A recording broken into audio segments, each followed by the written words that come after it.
नमस्कार दोस्तों, इसके बारे में तो पता ही होगा कि ये हमारा प्रिज्म है। जब इस प्रिज्म से व्हाइट लाइट को निकाला जाता है, श्वेत प्रकाश को यहाँ से गुजारा जाएगा तो इधर 7 रंगों में डिवाइड हो जाती है, जिसे हम लोग स्पेक्ट्रम कहते हैं। ये रंग कौन कौन से हैं? तो ये रंग है दोस्तों बैगनी, जामुनी, नीला, हरा, पीला, नारंगी और लाल। ये 7 कलर में कुछ इस टाइप के डिवाइड होते हैं कि बैगनी सबसे नीचे कलर रहेगा और लाल सबसे ऊपर रहेगा, जिसे हम लोग बैजानी हपी नाला के ट्रिक पर भी याद कर सकते हैं, या फिर इसको इंग्लिश में विबग्योर कहा जाता है।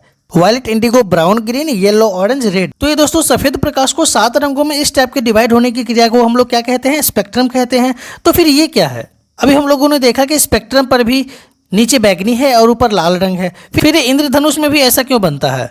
इसमें भी नीचे बैगनी है और ऊपर लाल रंग है। चलिए यहाँ तक तो सही है कि नीचे बैगनी है और ऊपर लाल रंग है, तो इसे हम रेनबो कह देंगे, जो कि स्पेक्ट्रम के जैसा ही होता है। तो फिर ये कैसा रेनबो बन जाएगा जिसमें नीचे लाल है और ऊपर में बैगनी है? चलिए आइए समझते हैं इसी सारे कन्फ्यूजन को एक एक करके। सबसे पहले तो देख लेंगे दोस्तों, ये हमारा प्रिज्म है और प्रिज्म से होकर जब कोई भी व्हाइट लाइट को क्रॉस करवाते हैं तो ये स्पेक्ट्रम बनती है। इस स्पेक्ट्रम में इस प्रकार होता है कि यहाँ पे बैगनी रंग सबसे नीचे आती है और लाल रंग सबसे ऊपर चले जाती है। यहाँ से 2-3 क्वेश्चंस बन के आते हैं। जैसे पूछा जाए angle of minimum deviation. Minimum deviation कहने का मतलब है कि वो कितना कम डेविएशन होती है, विक्षेपण होती है। तो जब इधर से लाइट को क्रॉस करवाते हैं तो ये क्रॉस यहाँ के आने के बाद सबसे कम जो मुड़ती है वो लाल रंग की होती है, एकदम इजीली सबसे कम मुड़ के एक यहाँ पे एक फिल्म लगा हुआ है, पर्दा लगा हुआ है, तो वो इस पे आके शो करने लगेगी। सबसे कम विक्षेपण होती है और वो किसकी होती है? लाल रंग की होती है। यही बात कर ले हम लोग कि सबसे ज़्यादा विक्षेपण किसकी होती है? Maximum deviation. तो सबसे ज़्यादा जो डेविएशन हो जाती है वो हो जाती है बैगनी कलर की, क्योंकि हम लोग देख पा रहे हैं कि बैगनी यहाँ पे सबसे ज़्यादा मुड़ रही है और लाल जो है वो थोड़ा सा ही मुड़ता है, इतना ही मुड़ता है। बैगनी को तो पूरा सबसे ज़्यादा मुड़ना पड़ता है।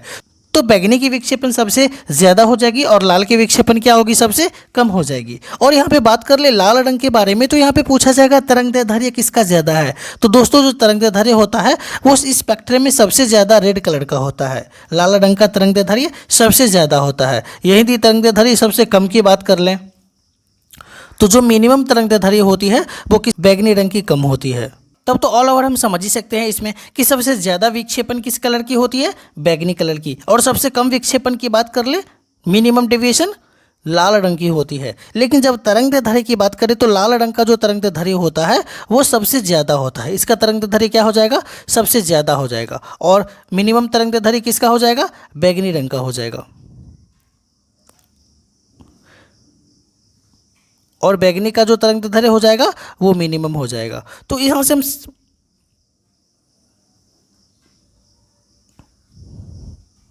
अब हम चलते हैं इस रेनबो की तरफ। तो इस रेनबो में भी दोस्तों कुछ इसी प्रकार का होता है। जिस टाइप का स्पेक्ट्रम हम लोग यहाँ पे याद किए हैं कि बैगनी, जामुनी, नीला, हरा, पीला, नारंगी, लाल टोटल यहाँ पे बनता है, सेम इसी चीज़ को हम लोग एक रेनबो में भी बना सकते हैं, जो नीचे सबसे नीचे बैगनी कलर का होगा और सबसे ऊपर लाल कलर का होगा, और इसे ही हम लोग रेनबो कहते हैं। लेकिन जब रेनबो में दूसरी रेनबो की बात आती है तो ये दोस्तों प्राथमिक रेनबो होती है।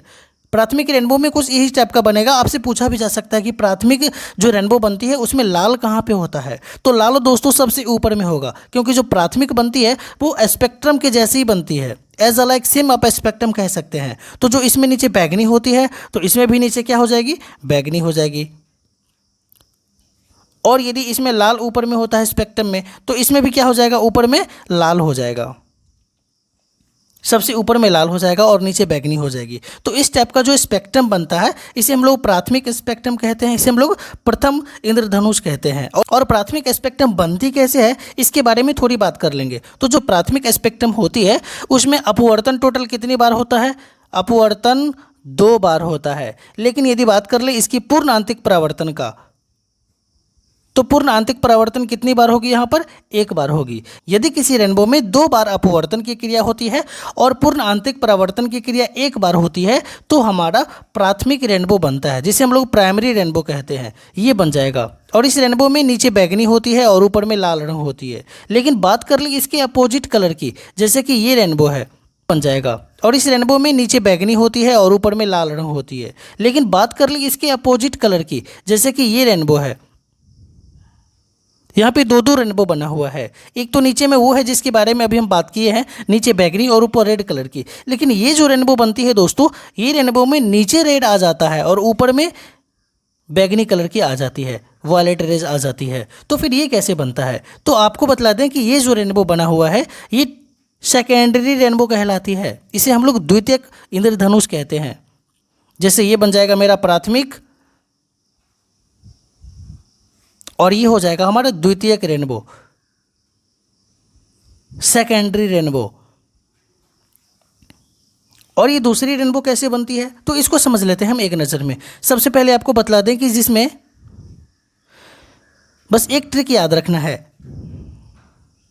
बस इस ट्रिक से आप इस चीज़ को याद रख सकते हैं कि जो अपवर्तन की क्रिया होती है 2 बार होती है और पूर्ण आंतरिक परावर्तन की क्रिया 1 बार होती है। यदि अपवर्तन की क्रिया 2 बार हो और पूर्ण आंतरिक परावर्तन की क्रिया 1 बार हो तो ये पहला रेनबो बनेगा हम लोगों का, प्राथमिक रेनबो, जो कि स्पेक्ट्रम के जैसा ही उसका कलर होता है।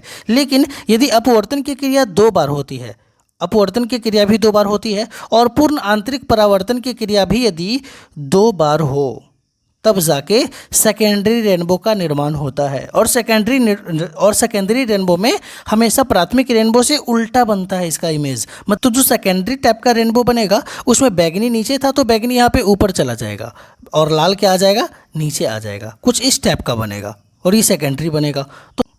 तो दोस्तों हम लोग समझ सकते हैं कि ये जो स्पेक्ट्रम होती है ये 7 रंगों में प्रकाश को बांट देती है और जिस हिसाब से ये बांटती है ठीक उसी हिसाब से क्या होती है, प्राथमिक रेनबो बनती है। प्राथमिक रेनबो और स्पेक्ट्रम में कोई अंतर नहीं होता है। लेकिन जब सेकेंडरी रेनबो की बात कर लिया जाए तो यहाँ पे प्राथमिक रेनबो से ये उल्टा हो जाता है। इसमें बैगनी रंग नीचे होती है तो इसमें बैगनी रंग ऊपर चली जाती है। वीडियो यूजफुल लगे तो चैनल को सब्सक्राइब कर लीजिएगा क्योंकि आने वाले जो टॉप 25 क्वेश्चन है वो इसी लाइट चैप्टर से मिलेंगे आपको।